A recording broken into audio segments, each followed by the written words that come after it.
नमस्कार, मी अंकिता जाधव. आपण पाहताय जय महाराष्ट्र बातमीपत्रात तुम्हा सगळ्यांचं स्वागत. बातमीपत्राच्या सुरुवातीला मोठी बातमी राजकीय वर्तुळातून. विशाखा राऊत यांचं नगरसेवक पद रद्द करण्यात आले. विरोधी पक्ष नेत्या किशोरी पेडणेकरांनी मुंबई महानगरपालिका आयुक्तांची भेट घेतलेली आहे. तर विशाखा राऊतांचं नगरसेवक पद रद्द करण्यात आलं. जात प्रमाणपत्र अवैध ठरल्यानं त्यांचं नगरसेवक पद हे रद्द करण्यात आलं होतं. त्यामुळे ठाकरे गटाला मोठा धक्का मानला जात होता. याच सगळ्याच्या पार्श्वभूमीवर किशोरी पेडणेकरांनी आता महापालिका आयुक्त यांची भेट घेतल्याचं सध्या पाहायला मिळतंय.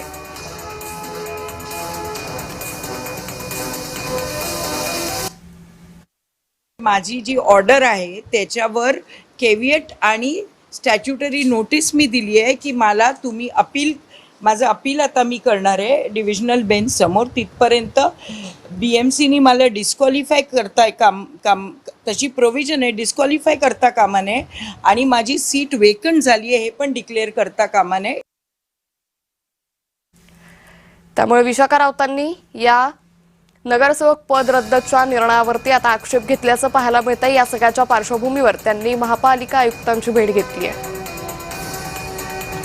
या संदर्भात अधिक माहिती घेऊयात आमच्या प्रतिनिधी भाग्यश्री प्रधान यांच्याकडून. भाग्यश्री, विशाखा राऊत यांचं नगरसेवक पद रद्द झालं. याच पार्श्वभूमीवर किशोरी पेडणेकर या महापालिका आयुक्तांच्या भेटीला गेल्या. काय अधिक अपडेट?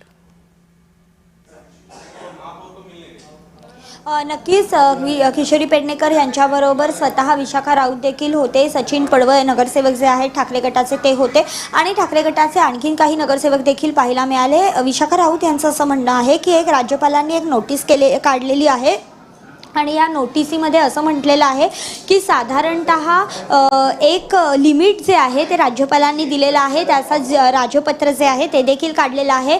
जर अशा पद्धतीचं जात प्रमाणपत्र वैध झाल्यानंतर तुम्हाला 3 महिन्याचा कालावधी मिळतो आणि त्याहून 3 महिन्याहून अधिक जर कारवाई वगैरे करायची असेल तर 6 महिन्यांचा कालावधी मिळतो. त्यामुळे जर हे पाळलं गेलं नाही तर मी कोर्टात जाईन, उच्च न्यायालयात जाईन, धाव घेईन अशा पद्धतीचं पत्र देखील त्यांनी दिलेलं आहे आणि आयुक्तांना देखील त्याबद्दलची माहिती जी आहे ती त्यांनी ज्ञात करून दिलेली आहे.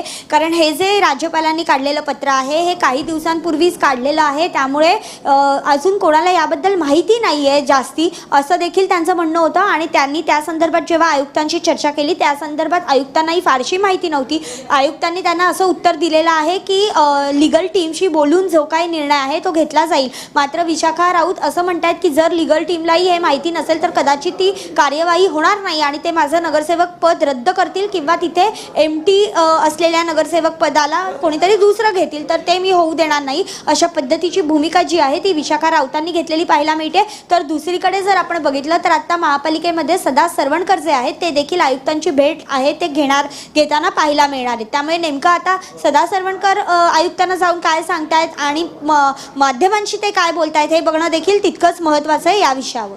निश्चित. त्यामुळे एकंदरीतच आता किशोरी पेडणेकर यानंतर माध्यमांशी संवाद साधताना नेमकी या संदर्भातली काय माहिती देतात हे पाहणं महत्त्वाचं ठरेल. तुर्तास धन्यवाद भाग्यश्री आपण दिलेल्या सविस्तर माहितीसाठी. पुढच्या बातमीकडे. राधाकृष्ण विखे पाटील मनोज जरांगेंची भेट घेणार आहेत. आंतरवाली सराटी इथे आजच ही भेट होईल. मंत्री उदय सामंत, शंभूराज देसाई, आमदार प्रसाद